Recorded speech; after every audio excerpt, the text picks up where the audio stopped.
ప్రియతమ ప్రధానమంత్రి నరేంద్ర మోడీ గారు వేదికలో వచ్చినటువంటి పెద్దల తెలంగాణ గ్రామ గ్రామం నుంచి ఇంత పెద్ద సంఖ్యలో విచ్చేటువంటి భూస్థాయి కార్యకర్తలందరికీ నేను తల వంచి హృదయపూర్వకంగా నమస్కరిస్తా ఉన్నాను.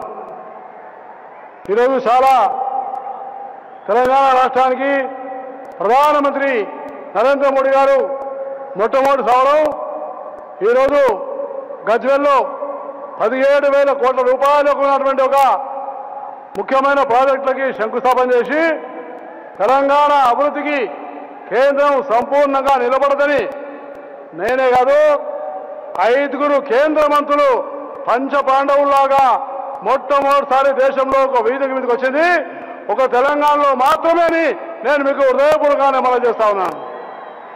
5 కేంద్ర మంత్రులు రావడం, ప్రధానమంత్రి రావడం నాకు తప్పకుండా విశ్వాసం ఉన్నది. రాబోయే రోజుల్లో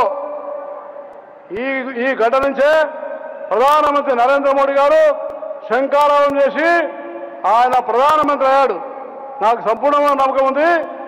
ఈ సమావేశం నుంచి ప్రధానమంత్రి నరేంద్ర మోడీ గారు ఇచ్చే సందేశమే 2019 ఎన్నికల్లో భారతీయ జనతా పార్టీ తెలంగాణలో ఒక ప్రత్యామ్నాయంగా ఏర్పడుతుందని నేను హృదయపూర్వకంగా విశ్వసిస్తూ సెలవు తీసుకుంటాను. భారత్ మాతాకి, భారత్ మాతాకి.